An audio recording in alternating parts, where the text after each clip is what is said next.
The moment I saw Lucas across the crowded restaurant, 20 years melted away like snow in spring. My heart raced, palms sweaty as I gripped my wine glass. I shouldn't have come. Amelia? His voice, deeper now, but still unmistakable, sent a shiver down my spine. I turned, forcing a smile. Lucas, it's been a long time. He stood there, salt and pepper hair framing those same intense blue eyes I'd fallen for in high school. The years had been kind to him, adding distinguished lines around his eyes and mouth. "You look amazing," he said, pulling out the chair across from me. "I wasn't sure you'd show up." I laughed nervously. Honestly, I wasn't sure either, but here I am. The waiter appeared, breaking the tension. We ordered drinks, our eyes never leaving each other. "So," Lucas began, leaning forward. "How've you been? Last I heard, you were climbing the corporate ladder in Chicago." I nodded, grateful for the easy topic. "Executive VP now. It's been a wild ride, but I love it. What about you? Still in construction?" "Yep. Started my own company about 10 years ago. It's doing well." He paused, his expression softening. "But let's not dance around it, Amelia. Why did you agree to meet after all this time?" The question hung in the air, heavy with unspoken history. I took a deep breath, steeling myself. I thought it was time. Emily's almost 18 now, and Lucas's face paled. "Emily, you mean?" "Yes," I said quietly. "Our daughter." The shock on his face was quickly replaced by anger. "Our daughter? Amelia, what the hell? You told me you didn't want anything to do with me or the baby." I recoiled, confusion etched across my face. "What? No, that's not what happened at all. Your mother said you wanted nothing to do with us." Lucas slammed his fist on the table, causing nearby diners to stare. "My mother? What does she have to do with this?" "Everything," I hissed, leaning closer.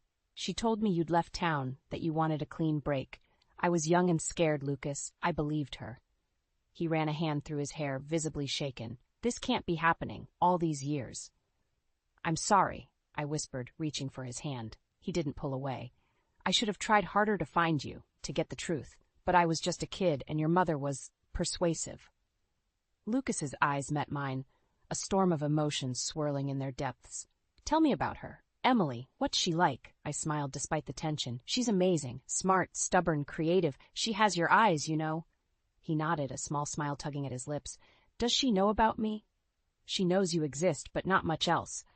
I wasn't sure how to explain it all. Lucas leaned back, processing. "So what now? Why tell me all this after so long?" I took a deep breath, steeling myself for what came next. "Because Emily deserves to know her father, and because I never stopped loving you, Lucas. I know it's crazy, but—" His phone buzzed loudly, interrupting. Lucas glanced at it, his face darkening. "It's my mother. I should take this." As he stepped away to answer, I sat there, heart pounding. What had I done? 20 years of secrets and lies, all unraveling in a single evening, and the biggest bombshell was yet to come. How would Emily react to all this? Lucas returned, his expression grim. "That was my mother. She knows we're meeting. Amelia, I think we've both been played for fools all these years." I nodded, a mix of anger and determination rising within me. "Then it's time we set things right, don't you think?" He reached across the table, taking my hand. "Together?"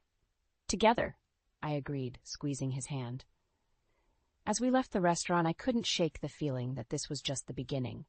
The past was about to collide with the present, and I had no idea if my carefully constructed life would survive the impact. I paced the living room, rehearsing the words I'd say to Emily. How do you tell your 17-year-old daughter that her long-lost father is suddenly back in the picture? The doorbell rang, startling me out of my thoughts. "I'll get it," Emily called from upstairs. "No, honey, I've got it," I replied, my heart racing. It was Lucas, right on time. I opened the door, and there he stood, looking as nervous as I felt. "Hey," he said softly. "Hey yourself," I replied, stepping aside to let him in. "Emily's upstairs. I haven't told her you're coming." Lucas nodded, running a hand through his hair. "Maybe this isn't such a good idea, Amelia. What if she hates me?" I squeezed his arm. "She won't hate you. She might be confused, maybe even angry, but she won't hate you." "Mom?" Emily's voice drifted down the stairs. "Who's here?" I took a deep breath. "Emily, can you come down? There's someone I'd like you to meet." Emily appeared at the top of the stairs, her eyes widening as she saw Lucas. She looked from him to me, confusion etched on her face. "What's going on?" "Sweetheart," I began, my voice shaking slightly. This is Lucas. He's your father." The silence that followed was deafening. Emily stood frozen, her knuckles white as she gripped the banister. "Hi, Emily," Lucas said softly. "I know this is a shock, and I'm so sorry for not being in your life until now." Emily's eyes flashed with anger. "Sorry? You're sorry?" She turned to me. "Mom, what the hell is this?" "Language, Emily," I admonished reflexively, then immediately regretted it. "I know this is a lot to take in. Why don't we all sit down and talk about it?" "Talk about what?" Emily spat. "How you've lied to me my entire life. How she jabbed a finger at Lucas, suddenly decides to show up after 17 years. "It's not like that," Lucas started, but Emily cut him off. "I don't want to hear it," she said, turning on her heel and storming back upstairs. Her bedroom door slammed shut, the sound echoing through the house. I sank onto the couch, burying my face in my hands. "That went well," I muttered. Lucas sat beside me, his arm hesitantly wrapping around my shoulders. "Give her time, Amelia. It's a lot to process." Just then, my phone buzzed. I glanced at it and groaned. "It's your mother." Lucas stiffened. "What does she want?" I showed him the text. "Heard you're playing Happy Families. Don't forget who really raised that girl. Dinner tomorrow. No excuses." "She has some nerve," Lucas growled. "What do we do?" I asked, feeling overwhelmed. Before Lucas could answer, the doorbell rang again. I opened it to find Mrs. Collins standing there, her face a mask of false concern. "Amelia, dear," she said, pushing past me into the house. "I thought I'd drop by to see how my granddaughter is handling the news." Her eyes landed on Lucas. "Oh, you're here too. How convenient." "Mother," Lucas said, his voice tight, "this isn't a good time." Mrs. Collins waved her hand dismissively. "Nonsense, there's never a bad time for family." She raised her voice. "Emily, darling, Grandma's here." I heard Emily's door open, and she appeared at the top of the stairs again, her eyes red-rimmed. "Grandma?" Mrs. Collins opened her arms. "Come here, sweetheart. I'm sure you need a shoulder to cry on after all this unpleasantness." Emily hesitated, then slowly came down the stairs. As she reached the bottom, Mrs. Collins enveloped her in a hug, shooting a triumphant look at Lucas and me over Emily's shoulder. There, she cooed. "Grandma's got you. I know it must be awful to have your whole world turned upside down like this." I felt my anger rising. "Mrs. Collins, I think you should leave. This is a family matter." She raised an eyebrow. "I am family, dear. The only stable family Emily's had, it seems." Lucas stepped forward, his face dark with anger. "That's enough, Mother. You need to go. Now." Mrs. Collins released Emily, who looked bewildered by the tension in the room. "Very well," she said coolly, "but this isn't over. Emily deserves to know the truth about everything." With that, she swept out of the house. As the door closed behind her, I turned to see Emily staring at us, her eyes filled with confusion and hurt. "What did she mean, the truth about everything?" she asked quietly. I exchanged a glance with Lucas, knowing that the real storm was just beginning. I stood at the altar, my heart racing as I watched Lucas walk towards me. The past few months had been a whirlwind of emotions, arguments, and reconciliations. Yet here we were, ready to start our life together. Officially this time. "You look beautiful," Lucas whispered as he took my hand. I smiled, fighting back tears. "You don't look so bad yourself." As the minister began the ceremony, I caught sight of Emily in the front row. Her face was a mask of indifference, but I could see the storm brewing behind her eyes. She'd barely spoken to either of us since Lucas moved in, retreating further into herself with each passing day. "I do," Lucas said, his voice strong and sure. "I do," I echoed, squeezing his hand. As we turned to face our guests, a commotion erupted at the back of the church. My blood ran cold as I saw Mrs. Collins striding down the aisle, her face twisted with anger. "I object to this farce of a marriage," she shouted, causing gasps to ripple through the congregation. Lucas stepped forward, his jaw clenched. "Mother, you weren't invited. Please leave."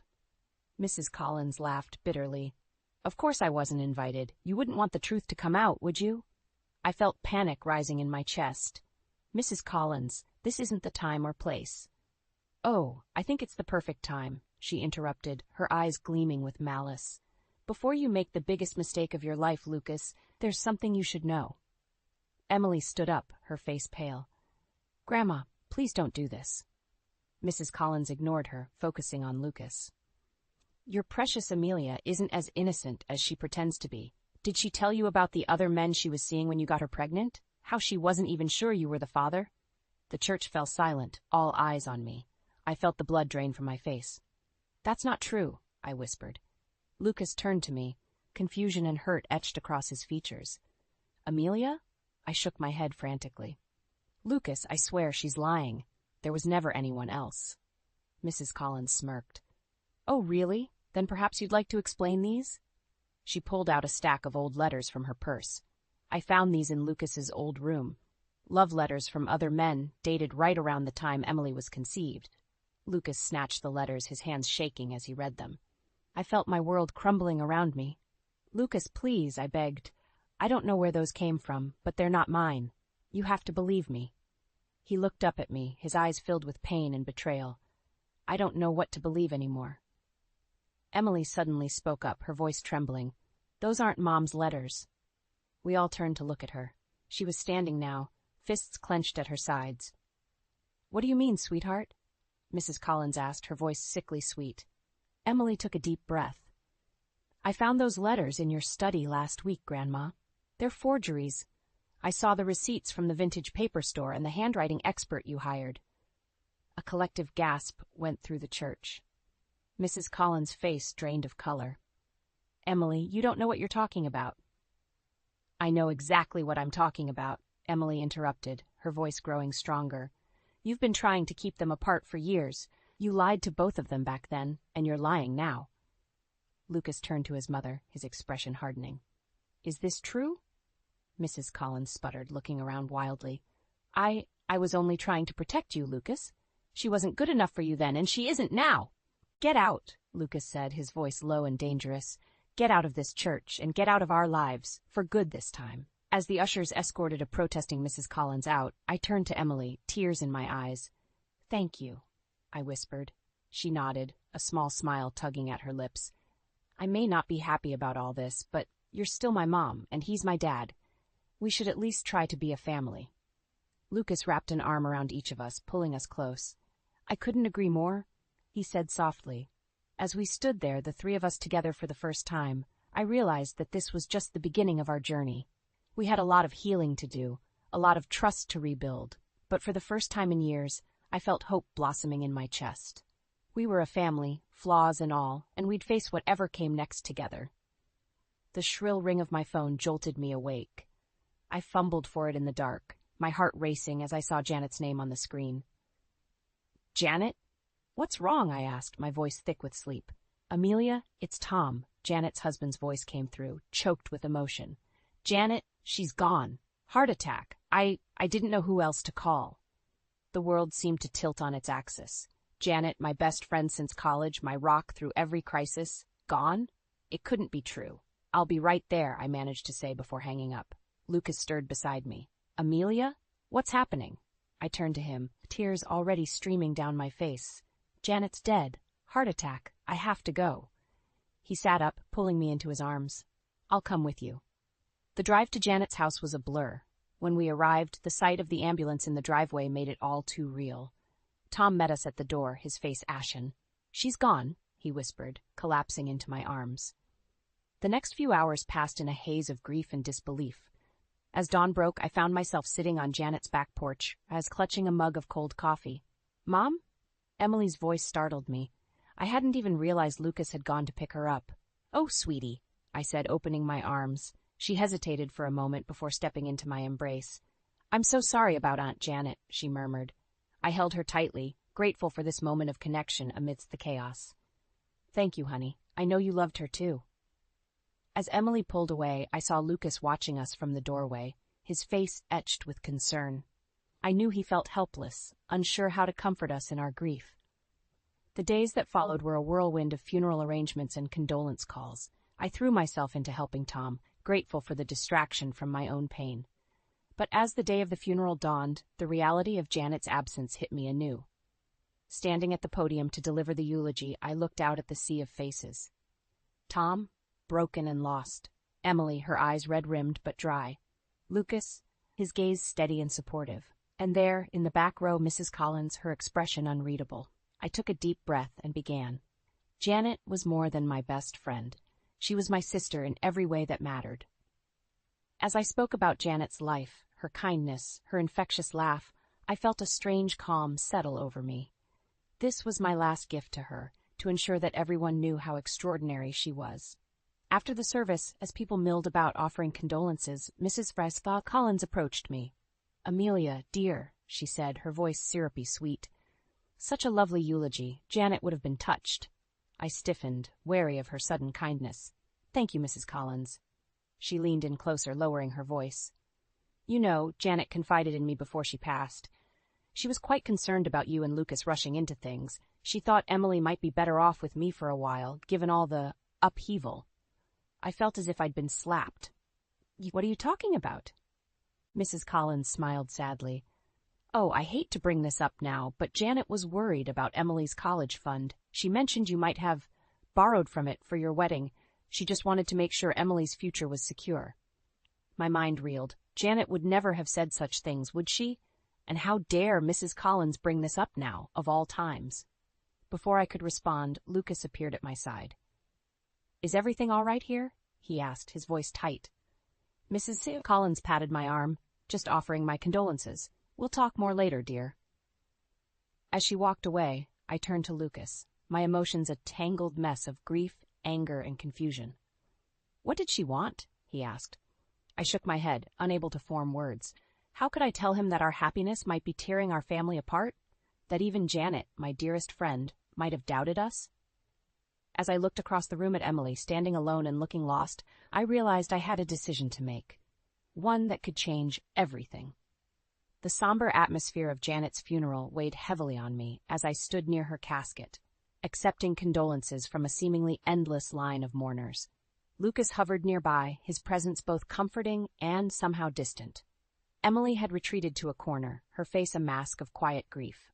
As the last of the guests offered their sympathies, I felt a familiar chill run down my spine. Mrs. Collins approached, her face a picture of false concern. "Amelia, dear," she cooed, "such a tragedy. Janet was such a pillar of the community." I nodded stiffly, bracing myself for whatever barb was coming next. "You know," Mrs. Collins continued, lowering her voice conspiratorially, "Janet and I had quite a long chat just last week. She was so concerned about Emily's future." My guard instantly went up. "What are you talking about?" Mrs. Collins' eyes gleamed with malice.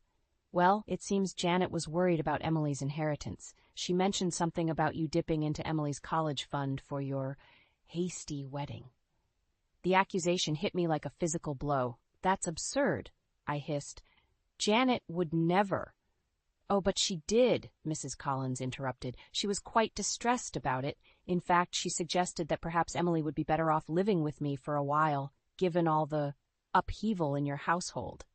Red-hot anger surged through me. How dare she use Janet's memory to manipulate us? "Mrs. Collins," I said, my voice dangerously low, "I don't know what game you're playing, but this ends now. Janet would never have said those things, and you know it." She feigned innocence. "I'm only relaying what Janet told me, dear. Perhaps we should discuss Emily's living arrangements and her financial future.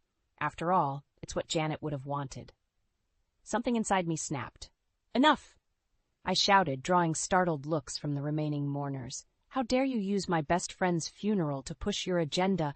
You've been trying to tear this family apart from the moment Lucas and I reconnected, and I won't stand for it anymore." Mrs. Collins' face hardened. "Now, Amelia, let's not make a scene." "No, let's make a scene," I retorted, my voice rising. "Let's talk about how you lied to Lucas and me 20 years ago, keeping us apart. Let's discuss how you've manipulated Emily, poisoning her against her own father. You're toxic, Mrs. Collins, and I won't let you hurt my family anymore." Lucas appeared at my side, his face a mix of concern and determination. "Mother, I think it's time for you to leave." Mrs. Collins' eyes darted between us, realizing she'd lost this round. "This isn't over," she hissed before turning on her heel and stalking away. As the door slammed behind her, I became acutely aware of the stunned silence in the room. Emily stood frozen, her eyes wide with shock and confusion. "Mom?" she whispered. What just happened?" I felt the weight of every eye in the room on me. The truth I'd been holding back for so long threatened to spill out. But was this really the time or place? Lucas squeezed my hand. "Amelia," he said softly, "I think it's time we told Emily everything." No more secrets. I looked at my daughter, seeing the hurt and uncertainty in her eyes. Then I glanced at Janet's photo on the casket, her warm smile seeming to encourage me even now. Taking a deep breath, I made my decision. "You're right," I said to Lucas. Then, turning to Emily, I held out my hand. "Sweetheart, there's something we need to tell you. About your grandmother, about your father and me, about everything." Emily hesitated for a moment before taking my hand. As we moved to a quiet corner of the room, I knew that whatever came next would change our family forever. But with Janet's memory to guide me and Lucas by my side, I was finally ready to face the truth, and whatever consequences came with it. The days following Janet's funeral blurred together in a haze of grief and tension. Emily had retreated further into herself after our revelation, barely speaking to Lucas or me. I felt like I was walking on eggshells in my own home, the weight of unspoken words crushing us all. It was a crisp Saturday morning when everything came to a head. I was in the kitchen, mindlessly stirring a cup of coffee when Lucas burst through the door, his face ashen. "Amelia, we need to talk. Now." The urgency in his voice sent chills down my spine. "What's wrong?" He thrust a stack of papers onto the counter. "I found these in my mother's study. She's been lying to us for years."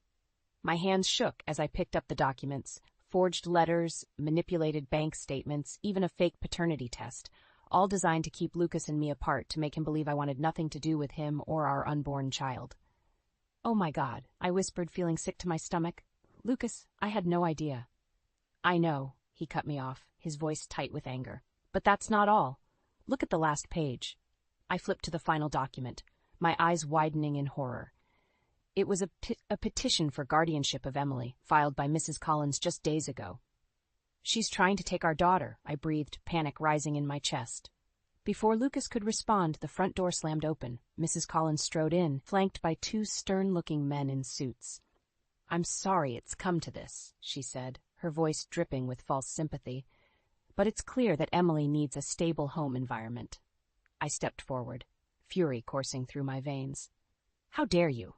After everything you've done, you think you have any right to our daughter?" Mrs. Collins smiled coldly. "I have every right. I've been more of a parent to her than either of you. And now, with all the upheaval in your lives, it's time for Emily to come live with me permanently." Lucas moved to stand beside me, his jaw clenched. "You're not taking her anywhere, Mother. We know the truth now, all of it." For a moment, I saw a flicker of uncertainty in Mrs. Collins' eyes, but she quickly recovered, her mask of superiority firmly back in place. "Truth? What truth? All I see are two selfish adults who've turned that poor girl's life upside down. Emily needs stability, structure, something you clearly can't provide." As if on cue, Emily appeared at the top of the stairs, her eyes wide with fear and confusion. "What's going on?" Mrs. Collins turned to her, arms outstretched. "Emily, darling, come down. It's time to go home with Grandma." I felt my world tilting on its axis. This couldn't be happening. We couldn't lose Emily. Not now, not after everything we'd been through. "Emily, please," I pleaded, my voice breaking. "Don't listen to her. We love you. We want you here with us." Emily hesitated, her gaze darting between us and her grandmother. The tension in the room was palpable, every second stretching into an eternity. Suddenly, Lucas stepped forward, his voice steady and determined. "Mother, this ends now. You've manipulated and lied to all of us for far too long. I won't let you tear this family apart anymore." Mrs. Collins' face contorted with rage. "You ungrateful boy. After everything I've done for you." "Everything you've done?" I exploded, unable to contain my anger any longer. "You mean like keeping Lucas from his child for 18 years? Poisoning Emily against us? Trying to steal our daughter?" The room fell silent, all eyes on Mrs. Collins. For the first time, I saw a crack in her carefully constructed facade. She looked scared. "I was only trying to protect my family," she stammered. "No," Lucas said firmly. "You were trying to control us, and it stops now." As we stood there, the air thick with tension, I realized we'd reached a turning point. Whatever happened next would define our family forever. I looked at Emily, still frozen on the stairs, her eyes filled with a mix of fear and dawning understanding. In that moment, I knew what I had to do. Taking a deep breath, I stepped towards Mrs. Collins, my voice low and dangerous. "Get out of our house, now, And if you ever try to come between us and our daughter again, I swear I'll—" The silence that followed my outburst was deafening. Mrs. Collins stood frozen, her face a mask of shock and disbelief. Lucas placed a steadying hand on my shoulder, his touch grounding me in the storm of emotions. "Mother," Lucas said, his voice low and controlled, "I think it's time for you to leave." Mrs. Collins' eyes darted between us, desperation creeping into her expression. "Lucas, surely you can't believe these lies. Everything I've done has been for you, for our family." I felt Lucas tense beside me. This was the moment of truth, the crossroads where he'd have to choose between the mother who raised him and the family he'd just found. "No, Mother," he said firmly. "Everything you've done has been for yourself. You've lied, manipulated, and hurt us all. I won't let you do it anymore." Relief washed over me, but it was short-lived. A strangled sob from the stairs reminded us that Emily was still there, witnessing everything. "Emily, sweetheart," I began, taking a step towards her. But before I could reach her, Mrs. Collins made her final, desperate move. She lunged forward, grabbing Emily's arm. "Come with me, darling. I'll protect you from these people who've done nothing but lie to you." Emily's eyes widened in fear, and I saw red. Without thinking, I surged forward, wrenching Mrs. Collins' hand away from my daughter. "Don't you dare touch her!" In the chaos that followed, I barely registered Lucas calling the police or Mrs. Collins's hysterical screaming. All I could focus on was Emily, trembling and pale, caught in the middle of this nightmare. As the police arrived and began questioning everyone, I pulled Emily into a tight embrace. "I'm so sorry, baby. I'm so sorry." She clung to me, her body shaking with silent sobs. Over her shoulder, I watched as Lucas gave his statement to the officers, his face a mix of pain and determination. Hours later, after Mrs. Collins had been escorted away and the house had fallen into an uneasy quiet, the three of us sat in the living room, emotionally exhausted. "I heard everything," Emily said suddenly, her voice small. "I was at the top of the stairs. I heard what Grandma did." Lucas leaned forward, his elbows on his knees. "Emily, we never wanted you to find out like this. We were trying to protect you." She looked up, her eyes shining with unshed tears. "But why didn't you tell me sooner? Why did you let me believe all those things about you, Dad?" The word Dad hung in the air, fragile and new. Lucas's breath caught, and I saw the emotions play across his face. "I was afraid," he admitted softly. "Afraid you wouldn't want me, afraid I'd mess everything up. I should have been braver for you." I reached out, taking both their hands in mine. We all should have been braver. But Emily, you have to know that everything we've done, every decision we've made, has been out of love for you. Emily nodded slowly, processing. I don't know who to trust anymore. Grandma was always there for me, and now—" "I know, sweetheart," I said, my heart breaking for her. "But we're here now, all of us together. We can figure this out." As we sat there, the weight of everything that had happened pressing down on us, I realized that this was just the beginning. We had a long road ahead, full of healing and rebuilding trust. Lucas squeezed my hand, his eyes meeting mine over Emily's head. In that moment, I saw all the love, pain, and determination we shared. Whatever came next, we'd face it as a family. But as the night wore on and Emily finally drifted off to sleep between us on the couch, a nagging fear gnawed at the edges of my mind. Mrs. Collins' words echoed in my ears. "This isn't over." I knew, with a certainty that chilled me to the bone, that she was right. This was far from over, and as I looked at my fragile, newly formed family, I wondered if we were strong enough to withstand whatever storm was coming our way. The weeks following Mrs. Collins' dramatic exit were a minefield of emotions. Emily oscillated between anger and grief, lashing out one moment and withdrawing the next. Lucas struggled with guilt, second-guessing every interaction with his daughter. And I felt like I was barely holding us all together with sheer willpower. It all came to a head on a rainy Sunday afternoon. I was in the kitchen, mindlessly stirring a pot of soup, when I heard raised voices from the living room. "You can't just waltz in here and expect to be my dad!"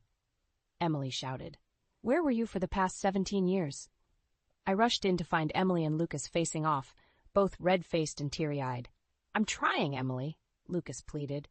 "I know I can't make up for lost time, but nothing." Emily cut him off. "You left us. You chose to believe Grandma over Mom. How can I ever trust you?" The pain in Lucas's eyes was unbearable. I stepped forward, ready to intervene, when suddenly Emily turned on me. "And you," she cried. "You lied to me my whole life. You let me believe Dad didn't want us. How could you?" Her words hit me like a physical blow. All the guilt, all the regret I'd been carrying for years came crashing down on me. I sank onto the couch, my legs unable to support me any longer. "You're right," I whispered, tears streaming down my face. "We've all made terrible mistakes. We've hurt each other in ways that seem unforgivable." The room fell silent, the weight of our shared pain hanging heavy in the air. "But," I continued, finding strength I didn't know I had, "we're family. And family means we don't give up on each other, even when it's hard. Especially when it's hard." I looked up at Emily, seeing the conflicted emotions warring in her eyes. "Sweetheart, I know we've let you down, but we love you more than anything in this world. Can you give us a chance to prove it?" Emily's lower lip trembled, and for a moment I saw the little girl she used to be, scared, vulnerable, desperate for love and security. Lucas knelt beside her, his voice soft. "Emily, I know I can never make up for the years I missed, but if you'll let me, I want to spend the rest of my life trying to be the father you deserve." The tension in the room was palpable as we waited for Emily's response. Finally, she spoke, her voice barely above a whisper. "I'm scared," she admitted. What if we try and it all falls apart again?" I moved to her other side, forming a protective circle around her. "Then we'll pick up the pieces and try again. That's what families do." Emily looked from me to Lucas and back again. Then slowly she nodded. "Okay," she said. "Okay, let's try." The relief that washed over me was indescribable. We weren't magically healed. There was still so much to work through. But we'd taken the first step. As we sat there holding each other and letting the tears flow freely, I felt something shift inside me. The fear and uncertainty that had been my constant companions for so long began to fade, replaced by a cautious hope. Later that night, as Lucas and I lay in bed, emotionally exhausted but oddly at peace, he turned to me. "Amelia," he said softly, "I know we've been through hell, but I want you to know. I'd do it all again if it meant ending up here, with you and Emily." I felt tears prick my eyes again, but this time they were tears of joy. "I love you," I whispered, kissing him softly. As I drifted off to sleep, I thought about the long road ahead of us. There would be more challenges, more tears, more moments of doubt, but for the first time in years, I wasn't afraid to face them. We were a family. Imperfect, scarred, but unbreakable. And together we could weather any storm. The next morning, I woke to the sound of laughter drifting up from the kitchen. I found Lucas and Emily attempting to make pancakes, flour dusting their clothes and grins on their faces. As I watched them, my heart swelled with love and gratitude. This was what I'd always dreamed of, a family, whole and healing, facing the future together. "Room for one more?" I asked, stepping into the kitchen. Emily looked up, her smile bright and genuine. "Always, Mom, always." And in that moment, I knew that no matter what challenges lay ahead, we'd face them as a family, stronger, wiser, and more loving than ever before. I never thought I'd be in this position, standing in our living room, my heart pounding as I confront my husband of 10 years. Trent's voice echoes from the kitchen, his laughter grating on my nerves as he boasts over the phone about his latest financial scheme. "You wouldn't believe how easy it was to pull one over on her," he chuckles. "Aaliyah's so focused on her little part-time job at the library, she has no idea what I've been doing with our money." My blood boils as I listen to him mock my efforts to contribute to our household. I step into the kitchen, my eyes narrowed. "What exactly have you been doing with our money, Trent?" He spins around, his expression shifting from surprise to annoyance. "I've got to go," he mutters into the phone before hanging up. "What's with the interrogation, Aaliyah? I'm just trying to make sure we're set for the future." "By manipulating our finances behind my back?" I counter, my voice rising. "We agreed on a plan, Trent. What happened to saving for our retirement, for our kids' education?" He scoffs, waving his hand dismissively. "Your little library job isn't going to cut it, Aaliyah. I'm the one bringing in the real money here. If you want to be useful, why don't you quit and focus on taking care of the house?" His words cut deep, but I refuse to back down. "I may not make as much as you, but my job matters to me, and I have a right to know what's happening with our finances." Trent steps closer, his face hardening. "You don't need to worry about that. I've got it under control. Just trust me and stay in your lane. I shake my head, anger and betrayal coursing through me. I can't do that, Trent. Not when you're hiding things from me and making decisions that affect both of us without my input. He throws his hands up in exasperation. You're being ridiculous, Elia. I'm doing what's best for us, even if you can't see it. No, you're doing what's best for you, I retort, and I won't stand for it anymore. Trent's eyes narrow. What are you saying? I take a deep breath, my resolve strengthening. I'm saying that if you can't be honest with me and treat me as an equal partner, then maybe we need to rethink this marriage. He stares at me, his mouth agape. You can't be serious. I am, I say firmly. I won't be manipulated and belittled any longer. If you can't respect me and our agreements, then I'll have to find a way to protect myself and my future. Trent's face reddens, his fists clenching at his sides. You're making a mistake, Aaliyah. You need me. I meet his gaze, my voice steady. No, Trent, I need honesty, respect, and a partner who values me. And if you can't give me that, then I'll find my own way forward. With that, I turn and walk out of the kitchen, my heart racing, but my spirit unbroken. I know the road ahead won't be easy, but I refuse to let Trent's betrayal define me. I'll fight for my independence and reclaim the life I deserve, no matter what it takes. The hum of conversation fills the air as I step into my in-laws' backyard, the scent of barbecue wafting by. It's a typical family gathering, but the weight of my confrontation with Trent still lingers heavily on my mind. I spot his sister Marla and make my way over, hoping to find an ally in the midst of this turmoil. Marla, can I talk to you for a moment? I ask, my voice low. She turns, her brow furrowing at my serious tone. Sure, Aaliyah. What's up? I glance around, ensuring we have some privacy. It's about Trent. I recently found out he's been hiding things from me, making financial decisions behind my back. Marla's expression shifts, a flicker of discomfort crossing her face. Oh, I'm sure it's just a misunderstanding, Aaliyah. You know how Trent is, always trying to do what's best for the family. I shake my head, frustration bubbling up inside me. No, Marla, it's more than that. He's been manipulating our finances, putting our future at risk. I need your support in this. She averts her gaze, fidgeting with her drink. I don't know, Aaliyah. Trent's mentioned some things about your spending habits. Maybe you two just need to communicate better. My jaw clenches, realization dawning on me. What exactly has Trent been saying about me? Marla hesitates, her discomfort palpable. He's just concerned, Aaliyah. He says you've been irresponsible with money, that your job at the library isn't contributing enough.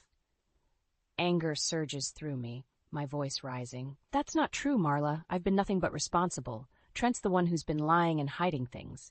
She takes a step back, her eyes widening at my outburst. Calm down, Aaliyah. I'm sure Trent has his reasons. Maybe you're just overreacting. I stare at her in disbelief, the sting of betrayal intensifying. Overreacting? My husband is spreading lies about me to his own family, and you think I'm overreacting? Marla shifts uncomfortably, glancing around at the other family members who are starting to take notice of our heated exchange. Look, Aaliyah, I don't want to get in the middle of this. You and Trent need to work it out yourselves. I laugh bitterly, shaking my head. I came to you for support, Marla. I thought you, of all people, would understand, but I see now that Trent has you all fooled. She opens her mouth to respond, but I hold up my hand, cutting her off. Save it. I don't need your judgment or your excuses for Trent's behavior. I'll handle this on my own. I turn on my heel, ignoring the curious stares from the rest of the family as I make my way back inside the house. My heart pounds in my chest, a mixture of anger and determination coursing through me. I find Trent in the kitchen, laughing with his brother. He looks up as I approach, his smile fading at the sight of my expression. Aaliyah, what's wrong? What's wrong? I echo, my voice trembling with barely contained rage. What's wrong is that you've been lying to your family about me, painting me as some irresponsible spender, while you hide your own financial misdeeds. Trent's face hardens, his eyes narrowing. I don't know what you're talking about, Aaliyah. I've only ever tried to protect you, to do what's best for us. I scoff, my hands curling into fists at my sides. Protect me? By undermining me and spreading lies? No, Trent, you're only protecting yourself and your own selfish interests. He takes a step towards me, his voice lowering.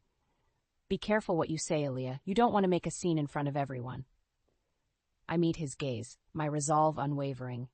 I'm done being careful, Trent. I'm done letting you control the narrative. From now on, I'm taking control of my own life, my own future, and I won't let you or anyone else stand in my way.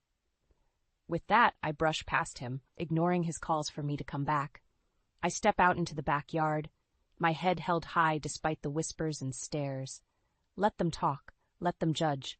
I know the truth, and I won't be silenced any longer. The library has always been my sanctuary, a place where I can escape the chaos of my personal life and find solace among the stacks.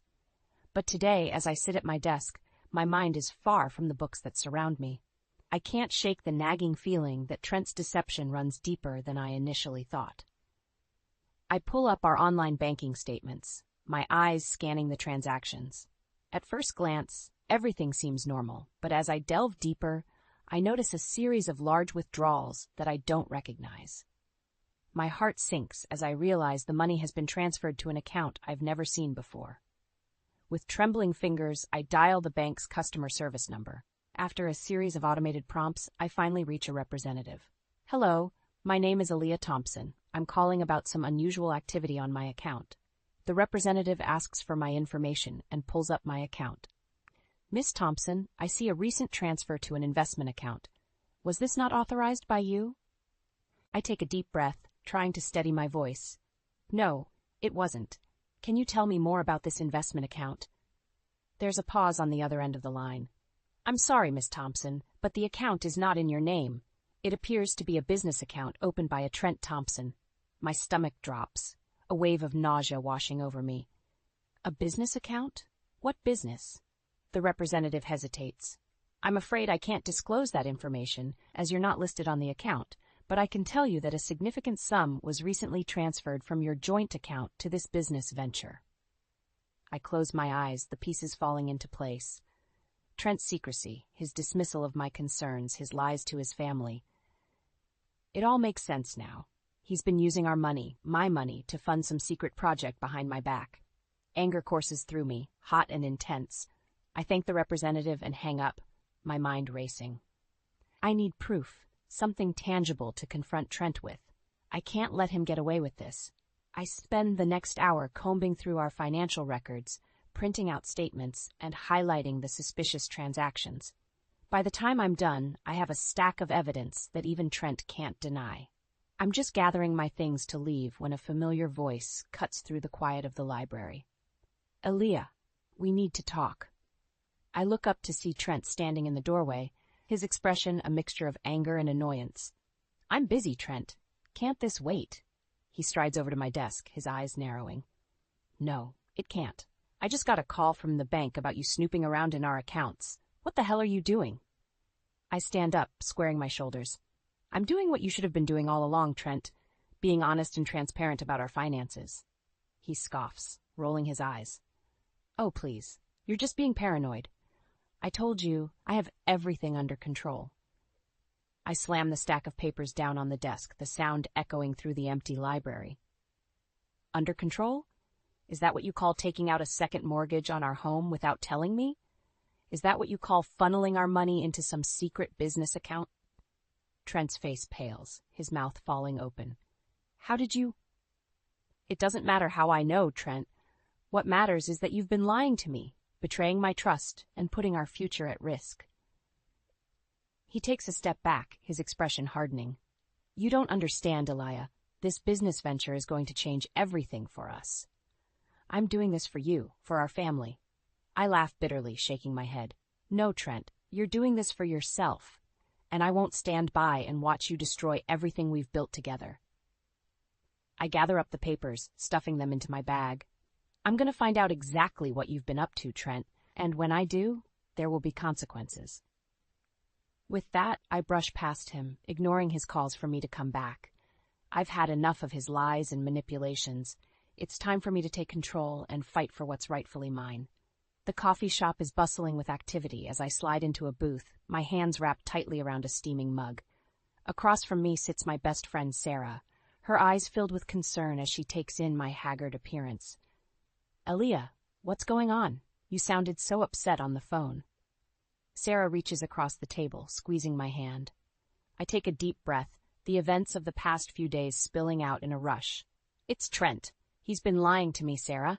He took out a second mortgage on our house without telling me and has been funneling money into some secret business account.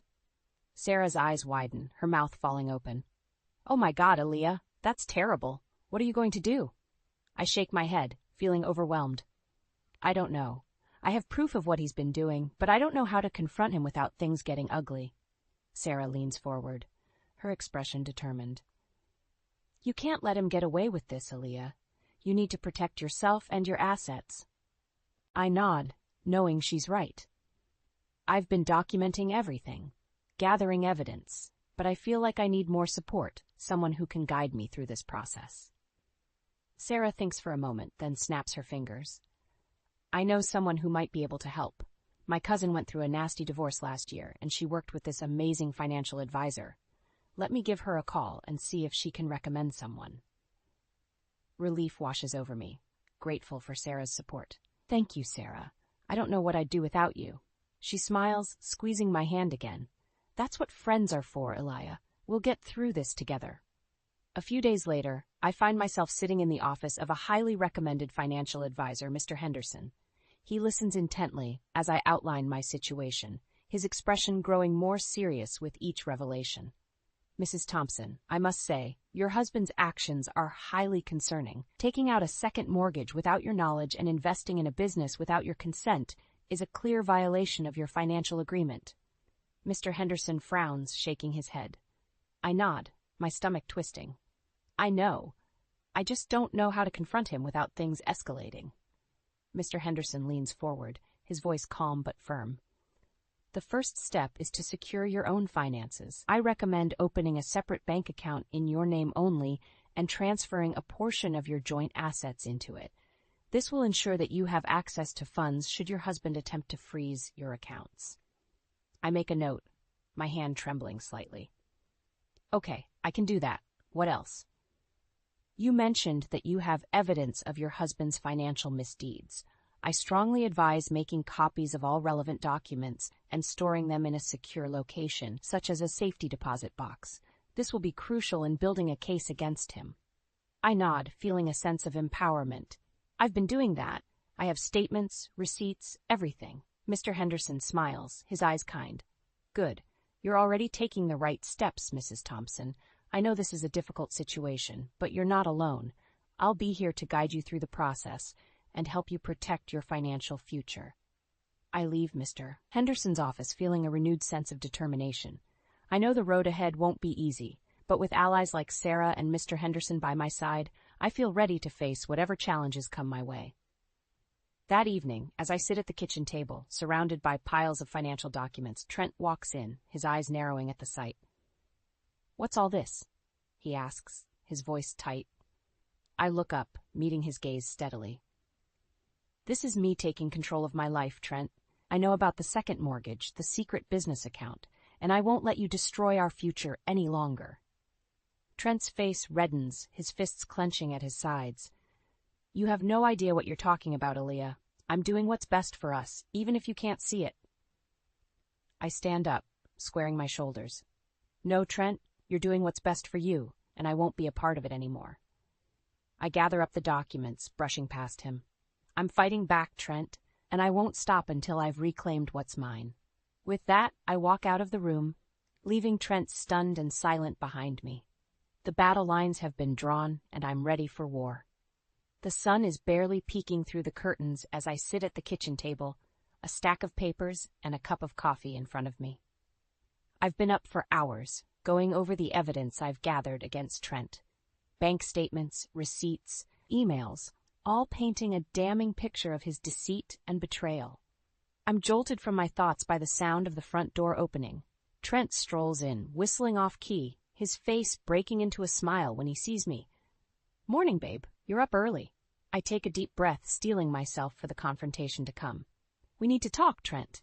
His smile falters, his eyes darting to the papers on the table. What's all this? I stand up, crossing my arms. This is evidence, Trent. Evidence of your lies and your financial infidelity. Trent's face hardens, his posture defensive. I don't know what you're talking about, Aaliyah. I've been nothing but honest with you. I scoff, shaking my head. Really? Then how do you explain the second mortgage you took out on our house without telling me? Or the secret business account you've been funneling our money into? He takes a step back, his eyes widening. How did you? It doesn't matter how I know, Trent. What matters is that you've been lying to me, hiding things from me, and I won't stand for it anymore. Trent's expression shifts, his mouth twisting into a sneer. You don't understand, Aaliyah. I'm doing this for us, for our future. You should be grateful. I laugh bitterly, tears stinging my eyes. Grateful? For what? For you putting our financial security at risk? For you betraying my trust and treating me like I'm nothing more than an inconvenience? He takes a step towards me, his voice lowering. Watch yourself, Aaliyah. You don't want to push me too far. I stand my ground, meeting his gaze head-on. No, Trent. You're the one who's gone too far, and I'm done being your doormat. I gather up the papers, shoving them into a folder. I've hired a private investigator, Trent, someone who's going to dig into every dirty little secret you've been hiding. Trent's face pales, his hands clenching into fists. You're making a mistake, Aaliyah. You don't want to go down this road. I brush past him, grabbing my purse. The only mistake I made was trusting you, but that ends now. I head for the door, my heart pounding in my chest. I'm halfway out when Trent's voice stops me. You'll regret this, Aaliyah, I promise you that. I turn back, my eyes blazing. The only thing I regret is wasting so many years on a lying, manipulative bastard like you. With that, I slam the door behind me, the cool morning air hitting my face. I take a deep breath, feeling a sense of liberation wash over me. I know the road ahead won't be easy, but I'm ready to fight for what's mine. Later that day, I find myself in the office of the private investigator I've hired, a no-nonsense woman named Joan. She listens intently as I outline my suspicions, her pen scratching across a notepad. Based on what you've told me, Mrs. Thompson, it sounds like your husband has been engaging in some serious financial misconduct. Joan looks up, her eyes serious. I nod, my stomach twisting. I need proof, Joan. Something concrete that I can use against him. She nods, leaning back in her chair. I'll dig into his financials, his business dealings. If there's anything shady going on, I'll find it. I feel a sense of relief wash over me, grateful to have someone on my side. Thank you, Joan. I don't know what I'd do without your help. She smiles, her eyes kind. You're doing the right thing, Mrs. Thompson. Standing up for yourself, fighting back. It takes a lot of courage. I leave Joan's office feeling empowered, ready to face whatever challenges come my way. I know that with the evidence we gather, I'll be able to confront Trent and reclaim what's rightfully mine. That night, as I lie in bed, I can't help but feel a sense of anticipation. The wheels are in motion, and soon Trent will have to answer for his actions. I close my eyes, a smile playing at my lips. The game is on, and I'm playing to win. The mediator's office is cold and sterile, the fluorescent lights casting a harsh glare on the conference table. I sit across from Trent, my hands clasped tightly in my lap, a thick folder of evidence resting in front of me. He looks haggard, his usually polished appearance replaced by dark circles and a rumpled suit. The mediator, a stern-looking woman in her 50s, clears her throat. Mr. and Mrs. Thompson, we're here today to discuss the terms of your divorce and the division of assets. I understand that there have been some disputes regarding finances. I nod, my voice steady. That's correct. My husband has been engaging in financial fraud and deceit, hiding assets and taking out loans without my knowledge or consent. Trent scoffs, rolling his eyes. That's ridiculous. I've done nothing wrong. I open the folder, pulling out a stack of documents. I have proof, Trent. Bank statements, emails, receipts, all showing the money you've been funneling into your secret business account. The mediator takes the documents, her eyes scanning the pages. These are serious allegations, Mr. Thompson.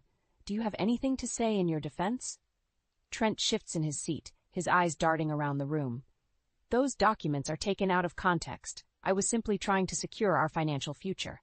I laugh bitterly, shaking my head. By lying to me? By putting our home at risk with a second mortgage? No, Trent.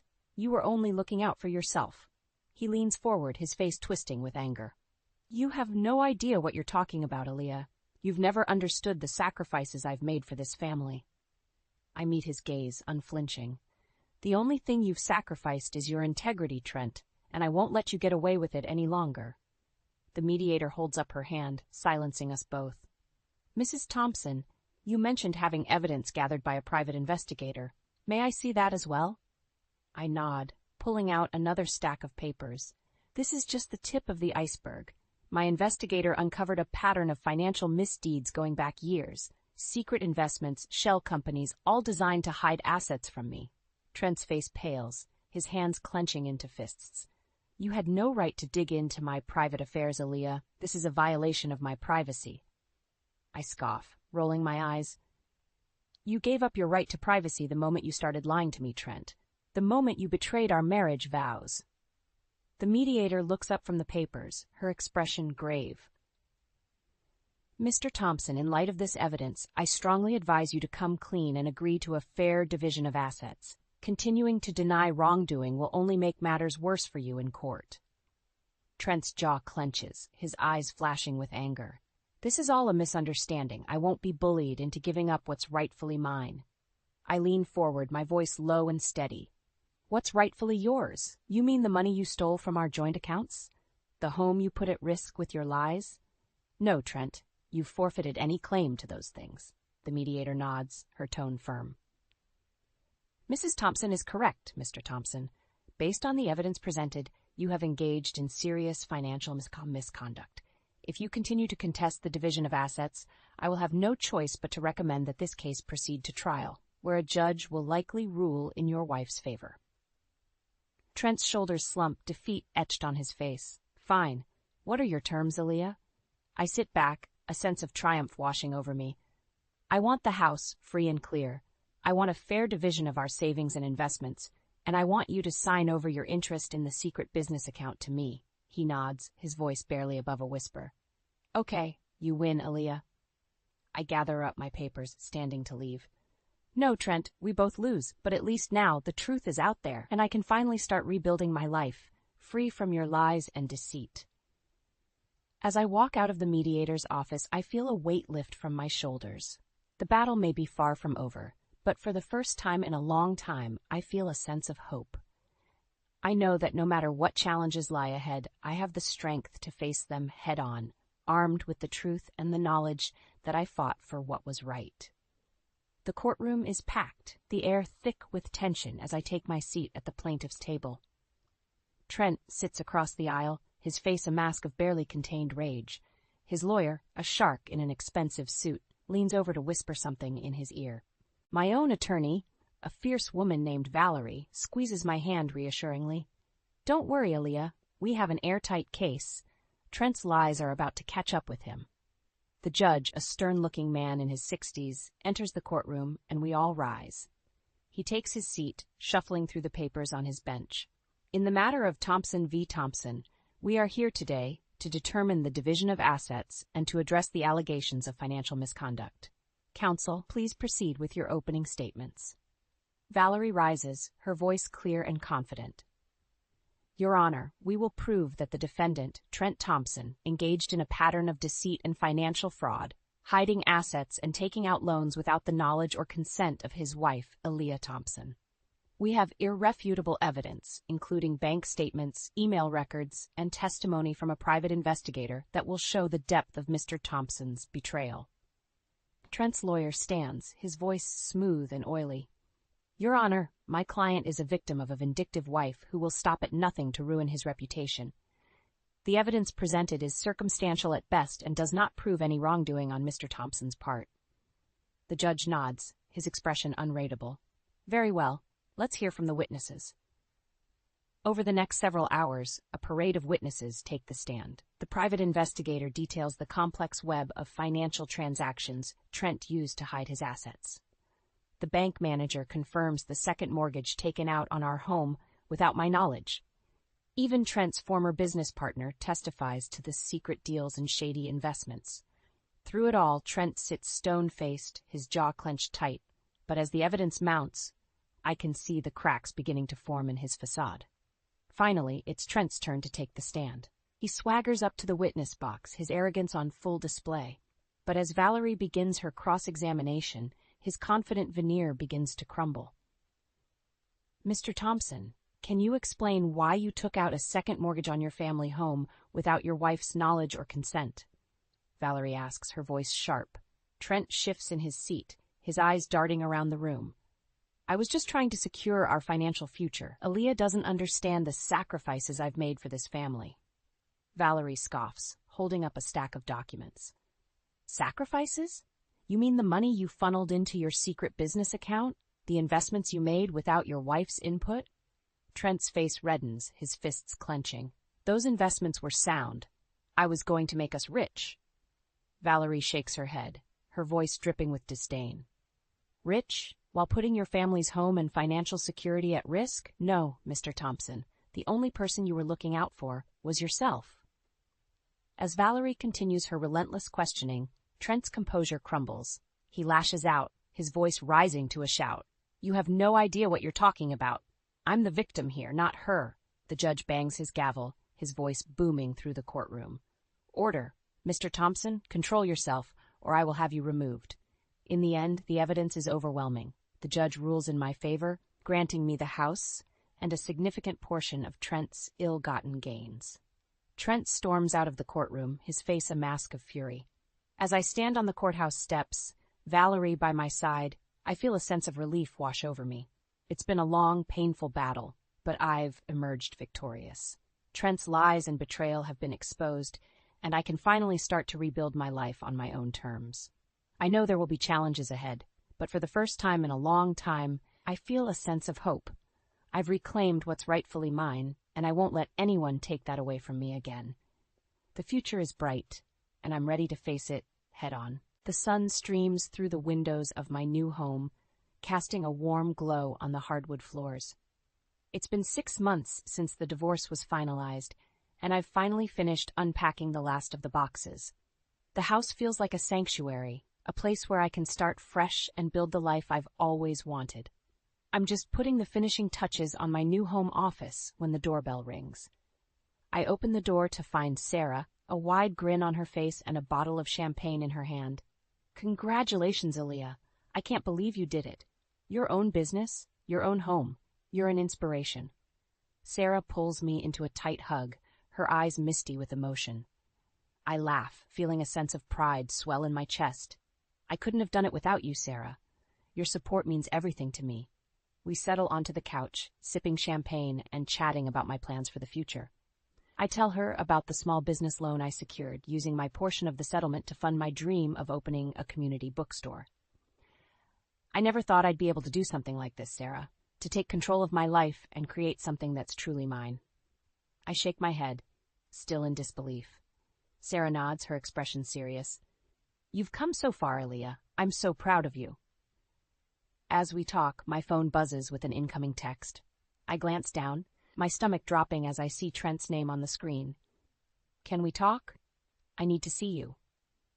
The message reads, his tone pleading. I show the text to Sarah, my hands shaking slightly. What do I do? I thought I was done with him. Sarah takes my hand, her voice firm. You don't owe him anything, Aaliyah. He lost the right to be a part of your life the moment he betrayed you. I nod, taking a deep breath. You're right. I'm not going to let him ruin this moment. I delete the message, feeling a sense of liberation wash over me. Trent may have been a part of my past, but he has no place in my future. A few weeks later, I'm standing in front of my new bookstore, a sense of pride swelling in my chest as I cut the ribbon at the grand opening. The community has rallied around me, filling the store with well wishes and eager customers. As I mingle with the crowd, I catch a glimpse of a familiar face in the back of the store. Trent stands there, his expression a mix of anger and desperation. I excuse myself from the conversation and make my way over to him, my heart pounding in my chest. What are you doing here, Trent? I thought I made it clear that I don't want to see you. My voice is steady, but I can feel my hands trembling slightly. Trent steps forward, his eyes pleading. Aaliyah, please, I made a mistake. I never meant to hurt you. I scoff, shaking my head. A mistake? Is that what you call lying to me for years? Stealing from our family? No, Trent. That's not a mistake. That's a choice. He reaches for me, but I step back, my voice rising. I've built a new life for myself, Trent, a life that doesn't include you, and I won't let you ruin that. Trent's face twists with anger, his fists clenching at his sides. You think you're better than me now? You think you can just cut me out of your life? I meet his gaze, unflinching. I know I'm better than the lies and the betrayal, and I know that I deserve more than what you gave me. I turn to walk away, but Trent grabs my arm, his grip tight. You'll regret this, Aaliyah. You need me. I wrench my arm free, my voice cold. No, Trent, I don't need you. I never did. With that, I walk back into the bookstore, my head held high. I'm surrounded by the people who love and support me, the people who have been there for me through thick and thin. As I look around at the smiling faces and the shelves filled with books, I feel a sense of contentment wash over me. I've overcome so much to get to this point, and I know that no matter what challenges lie ahead, I have the strength to face them head-on. I am Aaliyah Thompson, a survivor, a fighter, and a woman who has reclaimed her life. And nothing, not even the ghosts of my past, can take that away from me. My sister stole my personal items and money from my lockbox.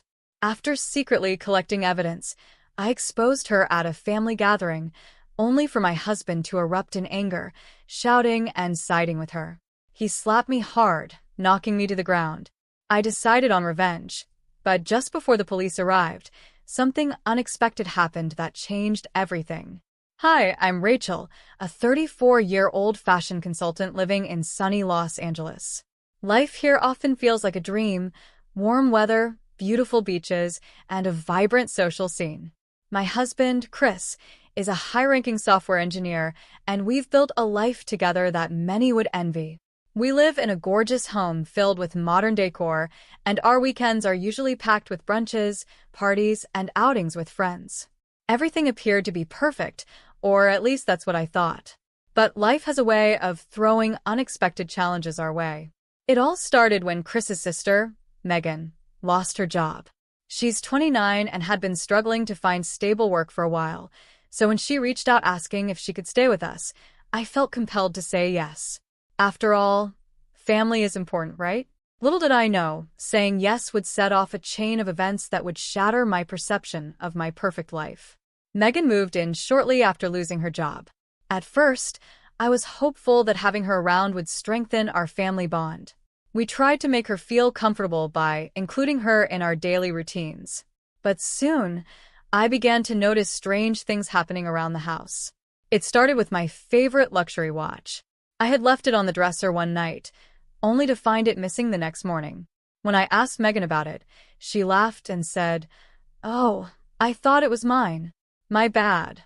I brushed it off, thinking it was just a silly mistake.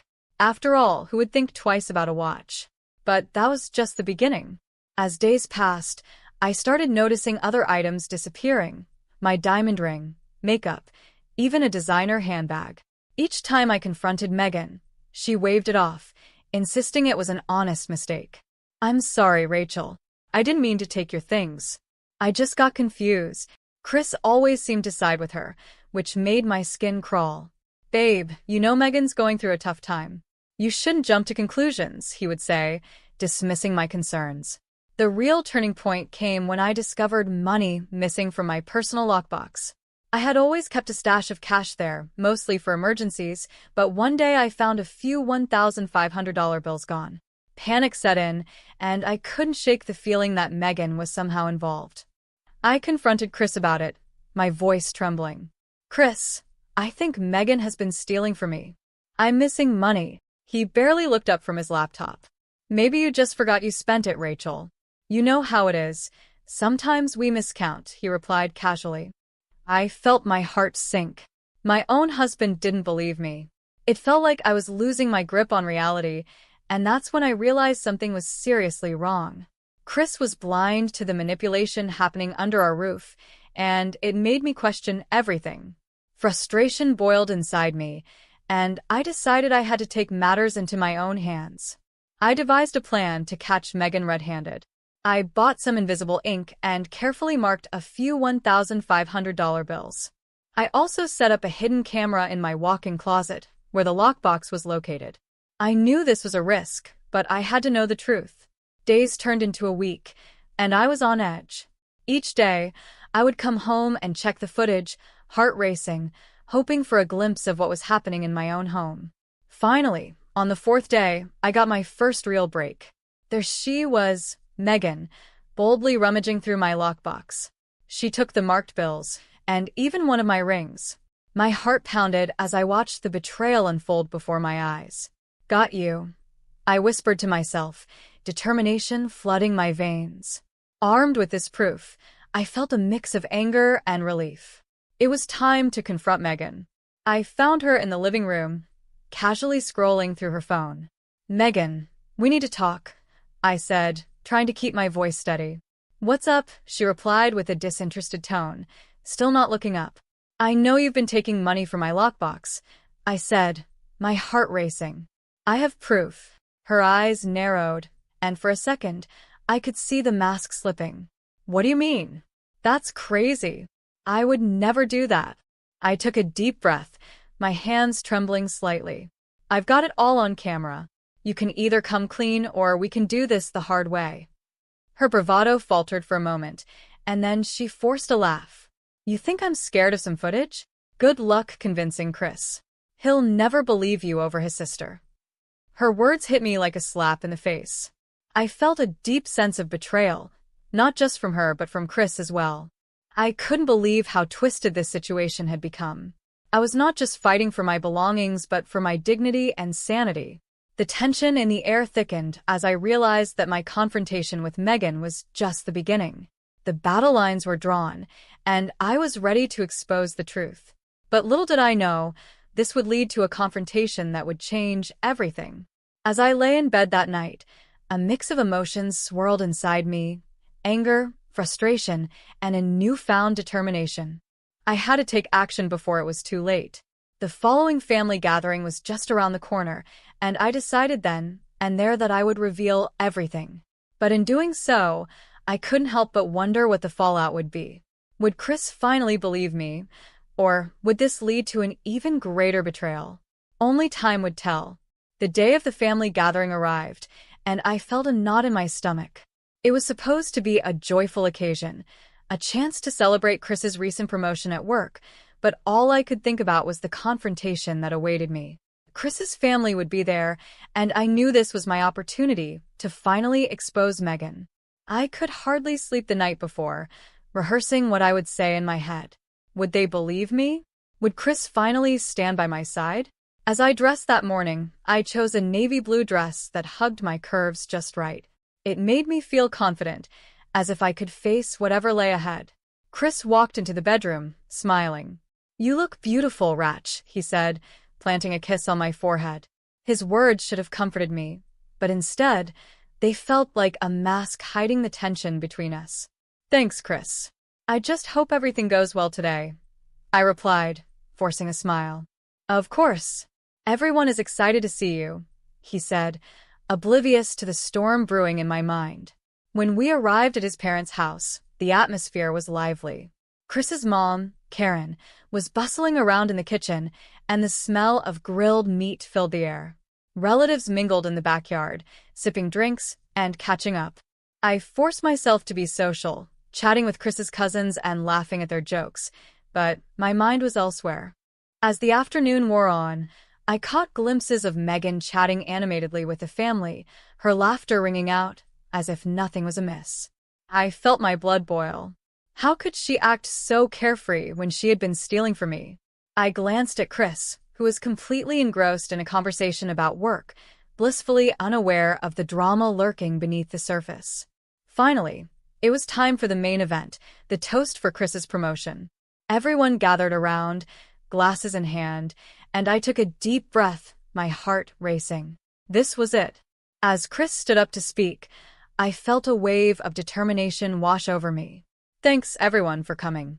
It means a lot to have my family here to celebrate this achievement," Chris began, and the crowd erupted in cheers. I watched him beam with pride, and for a moment, I felt a pang of nostalgia for the man I fell in love with. After the toast, Chris raised his glass again. "I just want to say how grateful I am for my amazing sister, Megan. She's always been there for me." That was my cue. As applause filled the air, I stood up, feeling the weight of every eye in the room turn toward me. "I need to say something too," I announced, my voice shaking slightly. "It's important." Chris's smile faltered, and he looked at me, confusion etched on his face. Rachel, maybe now isn't the time." "No, Chris." "It's time to address some things," I interrupted, my heart pounding in my chest. "Megan has been stealing from me. I have proof." Gasps filled the room, and Megan's face turned pale. "What are you talking about?" she exclaimed, her voice rising in pitch. "You can't just accuse me like that." "I'm not accusing you without evidence," I shot back, pulling out my phone. "I have video footage of you taking money from my lockbox. And don't think I'm not aware of the jewelry you've borrowed." I connected my phone to the TV, and the screen lit up with the footage of Megan rummaging through my closet. The room fell silent as everyone watched, eyes wide with shock. I felt a mixture of relief and dread. This was the moment I had been waiting for, but I couldn't shake the fear of how Chris would react. "See," I said, pointing at the screen. "That's you, Megan. Taking my money. How can you deny this?" Megan's face twisted in anger. "You set me up. This is insane. You're just trying to ruin my life," she shouted, but her voice lacked the confidence it had before. Before I could respond, Chris stood up, his face flushed with anger. "You did this? You humiliated her in front of everyone? What's wrong with you, Rachel?" he yelled, his words hitting me like a slap. "You're a liar. You've always been so dramatic." Stunned, I stared at him. "Chris, this isn't about me. It's about the truth. She's been stealing from us." But he wasn't listening. "You've turned my family against me. How could you do this?" he continued, his voice rising. Then, in a shocking twist, he slapped me hard across the face. The room fell completely silent, and I felt a mixture of shock and disbelief wash over me. I had never imagined Chris would do something like that. The gasps from family members echoed in my ears, but my world had narrowed down to Chris and his furious expression. "Get out of my house, Rachel." "I want a divorce," he said, his voice cold and firm. The words struck me like a lightning bolt. In that moment, everything felt surreal. I had thought I would finally expose Megan's deceit and reclaim my life, but instead, I was being thrown out of the very life I had built with Chris. Tears streamed down my cheeks as I grabbed my things and headed for the door. The shocked faces of my family-in-law blurred together, and all I could hear was the pounding of my heart. Megan, meanwhile, wore a victorious smirk, knowing she had manipulated this situation to her advantage. As I stepped outside, the world felt heavy. I could hardly breathe. I had stood up for myself, but it had cost me everything. As I walked away from the house, I couldn't shake the feeling that this was only the beginning of a much larger battle. I would have to find a way to regain my dignity and strength, even if it meant facing Chris and Megan again. After that night, everything felt different. I left Chris's parents' house with my heart shattered, my mind racing, and my emotions swirling. I drove aimlessly around Los Angeles. The city that once felt like my playground now seemed foreign and cold. How had it come to this? I never imagined standing up for myself would lead to such a painful outcome. But I knew one thing: I couldn't let this defeat define me. I spent the night at a hotel, my heart heavy with betrayal. The following morning, as I stared at my reflection in the mirror, I realized I had a choice. I could either wallow in despair or fight back. Anger surged through me, igniting a fire that I hadn't felt before. I grabbed my phone and called Lisa, my best friend since college. She always had a way of lifting me up, and I needed her now more than ever. "Rachel, thank God you called. I was so worried about you," Lisa said, her voice a soothing balm to my frayed nerves. "I'm a mess, Lisa. Chris slapped me and told me he wants a divorce. I don't even know where to begin," I confessed, my voice shaky. "You're stronger than you think. You need to take control of this situation." "Have you considered getting a lawyer?" she suggested. "I know I should, but I'm scared," I admitted. "What if I lose everything?"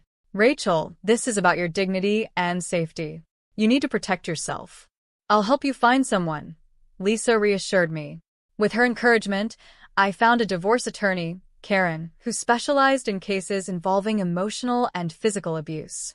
When I walked into her office, I felt a sense of purpose. "I want to file for divorce," I told her, my voice steady. Karen listened attentively, taking notes as I recounted the events that had led me to this point. "It's important to document everything, Rachel. We need to establish a pattern of his behavior," she said, her tone professional yet compassionate. "I also want to press charges for the slap. I can't let him get away with that," I declared, feeling empowered. "Absolutely.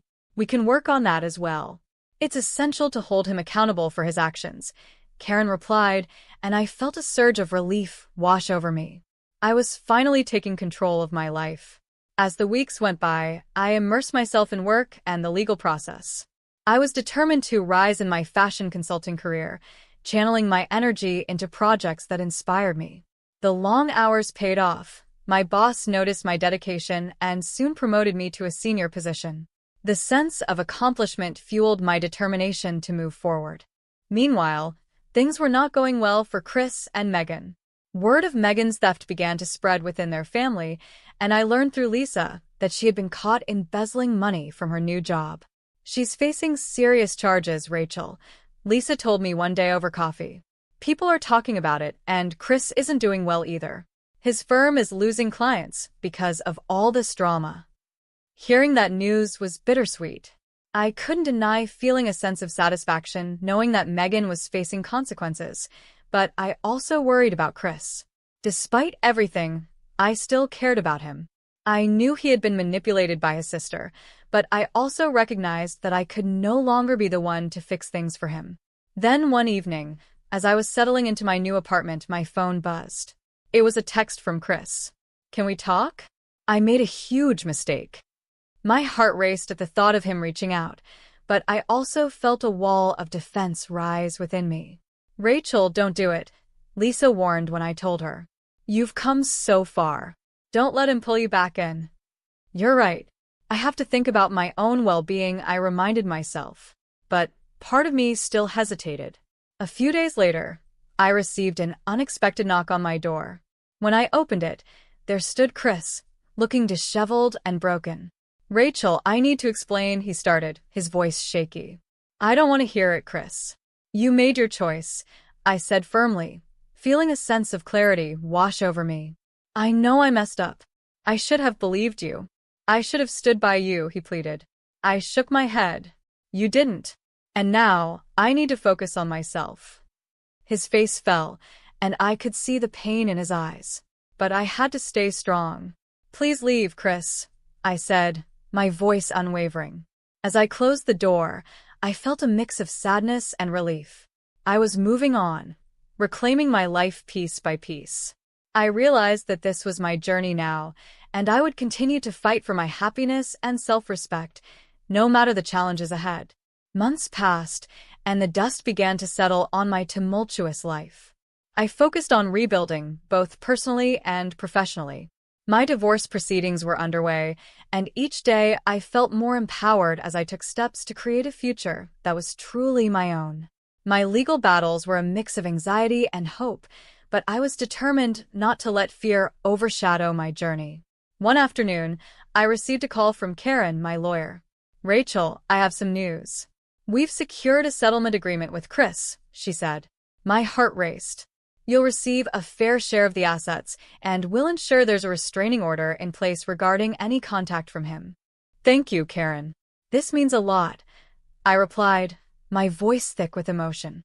I had fought so hard to get to this point, and now it felt like I was finally free from the chains of my past. That evening, I decided to celebrate this small victory. I called Lisa and invited her over for a little housewarming party.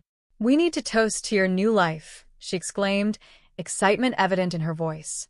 I spent the next few hours preparing appetizers and arranging flowers, relishing the calm and joy that filled my new apartment.